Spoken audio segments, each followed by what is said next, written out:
Assalamualaikum warahmatullahi wabarakatuh. Bismillah, alhamdulillah, wassalatu wassalamu ala rasulillah Muhammadin sayyidil mursalin wa ala alihi wa sahbihi ajma'in amma ba'du. Ikhwanan dan muslimin yang dimuliakan Allah, pada kesempatan kali ini kita akan menanggapi salah satu ustadz terkenal dari ustadznya kelompok Salafi Wahabi yang dikatakan ini merupakan salah satu ahli hadisnya dari kelompoknya mereka, yang mana nanti penjelasan ini bertentangan dengan penjelasan para ulama. Tapi sebelum kita menjelaskan atau menanggapi panjang lebar, kita saksikan videonya dulu ya. Musik itu jelas diharamkan ya. Dai-dai yang menghalalkan musik itu, yang menghalalkan macam-macam, itu tidak usah didengarkan. Itu dai-dai fitnah namanya. Jelas ya. Dai-dai fitnah itu disebutkan secara umum oleh Nabi Sallallahu Alaihi Wasallam dengan bahasa du'atun ila abwabi jahannam. Dai-dai yang mengajak kepada pintu-pintu neraka jahanam. Maka tidak boleh ditoleh pada hal yang seperti itu. Karena itu kalau belajar dari orang yang benar, dengar dari orang yang benar, dari dai-dai yang berada di atas akidah yang lurus yang dianut oleh para sahabat, para tabiin, tabiut tabiin, para imam 4 dan selainnya. Mereka juga berada di atas jalan para imam itu, manhaj para as-salaf itu tadi. Dan para dai yang dikenal penasihat bagi umat, ingin kebaikan bagi umat. Kalau kita melihat di dalam video tersebut, Ustadz Wahabi tersebut, kalau nggak keliru namanya itu Zulkarnain Sanusi, dia mengatakan bahwasanya musik itu mesti atau sudah pasti itu diharamkan atau memang diharamkan berdasarkan hadis Nabi, dari sahabat, dan dari sohibul madhab atau dari 4 madhab ya, atau dari pendiri 4 madhab dan ulama-ulama salaf. Tapi penjelasan ini sebenarnya nanti akan bertentangan sebenarnya dengan hadis yang sering mereka gunakan untuk mengharamkan musik. Apa hadisnya itu? Hadisnya itu yang sangat terkenal, yang sering mereka gunakan adalah hadis liyakunanna min ummati aqwamun yastahilluna al-hira wal harira wal khamra wal ma'azifah. Hadis ini yang sering digunakan oleh mereka untuk mengharamkan musik. Padahal kalau kita lihat hadis ini berdasarkan runtutan masalah yang ada di dalam hadis tersebut, itu kan sebenarnya haramnya bukan zatiyah.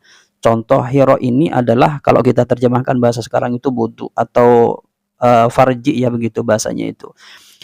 Ini wudu ini atau farji ini sebenarnya haramnya bukan karena zatiyah, tapi karena mustakmilnya. Nanti siapa mustakmilnya, bagaimana mustakmilnya proses menggunakan daripada wudu tadi atau farji tadi. Misalnya tidak dengan cara yang legal secara syariat, apa misalnya contoh dengan zina, maka diharamkan. Tapi kalau legal secara syariat maka diperbolehkan, begitu. Kemudian harir juga, sutra ini diharamkan, tergantung mustakmilnya. Kalau perempuan kan diperbolehkan, kalau laki-laki diharamkan. Kan tidak mesti haram secara jatiyah, tetap ada ilat-ilat yang masuk ke sana, yang nanti masalah ini bisa diharamkan dan juga bisa tidak, nanti begitu bahasanya. Kemudian kita berbicara tentang masalah ma'azif. Ma'azif ini kalau kita lihat maknanya apa sebenarnya. Ma'azif ini kalau kita lihat di dalam kitab Al-Mawsu'ah Al-Fiqhiyah Al-Kuwaitiyah, di sini begini, ma'azif ini istilahnya itu luwatannya al-malahi, tapi nanti istilah luwatan ini sama dengan istilahinya, begitu.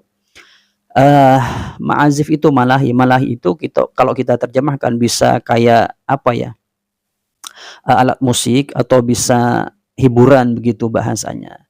Apa seperti malahi ini, kalau out itu mungkin kita bahasakan kecapi, tumbur, dan yang lain sebagainya. Ini nanti pengertian ini akan sama dengan pengertian secara istilahnya. Kemudian hukum daripada malahi sendiri ini, dari ma'azif sendiri ini, ulama beda-beda pendapat. Pertama ada yang mengatakan itu haram. Jadi ada yang mengatakan ini haram gitu. Apa? Kadatil autar, wanayat, wal mazamir, wal ud, wa tumbur, dan lain sebagainya. Datil autar berarti yang menggunakan alat tersebut pakai senar, begitu. Jadi gambarkan sendiri oleh teman-teman. Kemudian hadisnya ini berlandaskan kepada hadis yang biasa ya digunakan. Kemudian ada juga yang mengatakan itu makruh. Makruh itu seperti kadufi al-musannajih lirrijali inda ba'dil hanafiyati wal hanabilah. Jadi ada yang dimakruhkan. Makruh seperti halnya duf itu rebana. Rebana yang nanti ini ada beda pendapat ya dari kepandangan ulama. Kemudian ada juga wa minha ma yakunu mubahan, dan malahi atau ma'azif ini ada yang diperbolehkan seperti katubu li ghairi lahwi misla tubu lil ghazwi wal awil qafilati inda ba'dil fuqahil hanafiyati wal malikiyati wasyafi'iyati. Nanti juga ada yang diperbolehkan seperti halnya alat misalnya genderang untuk perang gitu.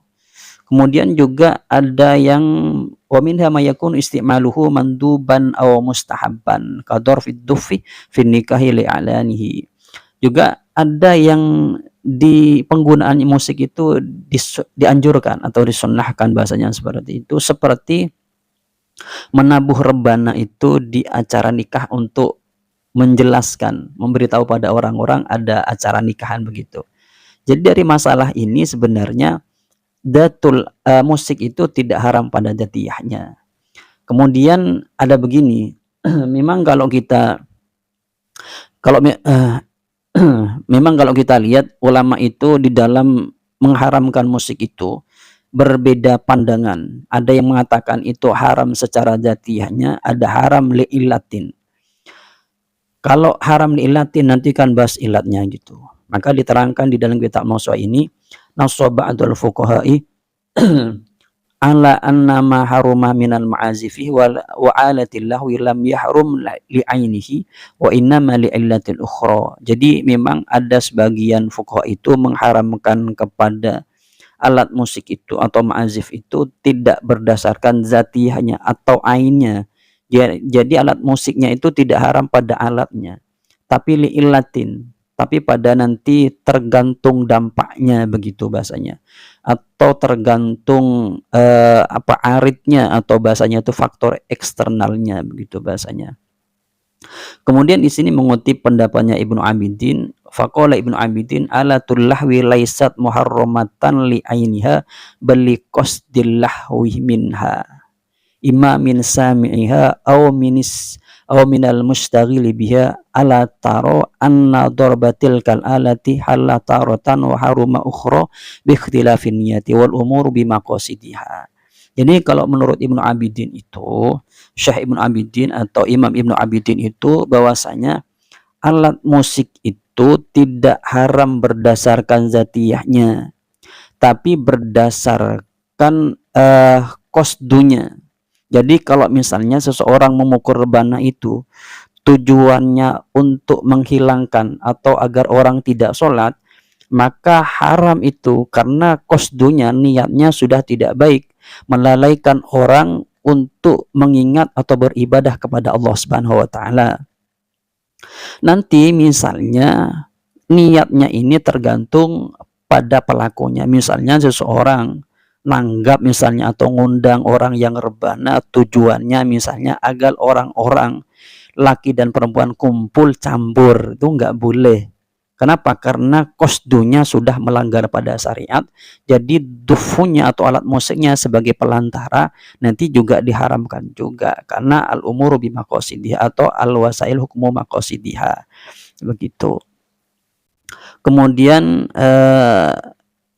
kalau kita lihat juga di sini menampilkan dari pendapatnya Al-Haskafi. Itu Haskafi di sini dikatakan juga sama sebenarnya. Berdasarkan tergantung niat sebenarnya. Diharamkan alat musik ini bukan karena dzatiyah tapi karena niatnya atau karena qasdunya. Jadi kalau qasdunya itu baik, maka nanti alat musiknya tidak menjadi haram tapi menjadi mubah begitu. Kalau kita bahasakan dengan bahasa lainnya, tergantung nanti dampaknya atau asarnya atau ta'sirnya begitu. Kalau dampaknya baik, yuk alat musiknya nanti itu diperbolehkan. Tapi kalau nanti alat musiknya ini menjadi pelantara atau dampaknya tidak baik, yuk nanti alat musiknya juga tidak diperbolehkan begitu. Kalau kita melihat seperti itu, berarti ulama ini sebenarnya tidak sepakat terhadap hukum musik itu atau alat musik ini haram secara dzatiyahnya. Masih ada beberapa ulama atau terbagi dua ulama itu. Ada yang mengharamkan secara dzatiyahnya, ada yang mengharamkan karena aridnya atau faktor eksternalnya begitu, atau karena ilat yang lainnya. Karena memang kalau kita lihat hadis yang berbunyi layakunannah ila akhirih wal ma'azif itu, ma'azif ini sendiri kan kata yang umum, tidak spesifik begitu. Dan kalau kita rentetan masalahnya tadi seperti yang dijelaskan, seperti hira misalnya, harir itu tidak haram pada datiahnya. Misalnya farji itu tidak haram pada datiahnya, tapi yang digunakan tidak secara syariat, misalnya dengan zina, itu yang diharamkan. Tapi kalau penggunaannya secara syariat apa? Misalnya dengan melalui proses nikah, maka itu dihalalkan begitu atau diperbolehkan. Misalnya juga harir, sutra. Sutra itu kalau yang menggunakan laki-laki itu pasti diharamkan. Tapi kalau perempuan bagaimana? Itu diperbolehkan.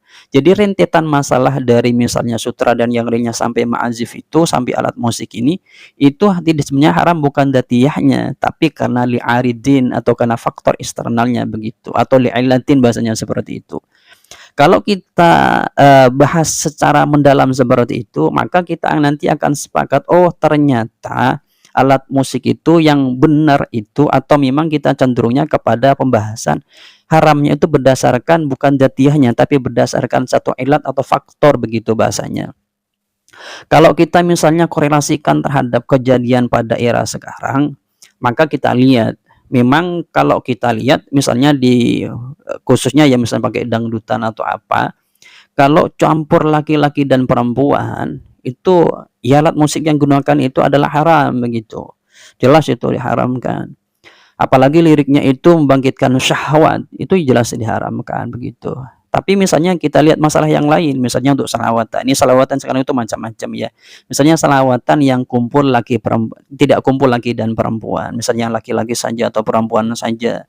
Dan liriknya membangkitkan orang untuk cinta terhadap Allah Subhanahu wa taala, membangkitkan liriknya untuk cinta terhadap Nabi Muhammad SAW, maka hal ini diperbolehkan. Jadi musiknya diperbolehkan, ya tanggapannya juga diperbolehkan begitu. Jadi kalau kita lihat atau kalau kita korelasikan terhadap realita yang ada, itu juga perlu ditafsir begitu.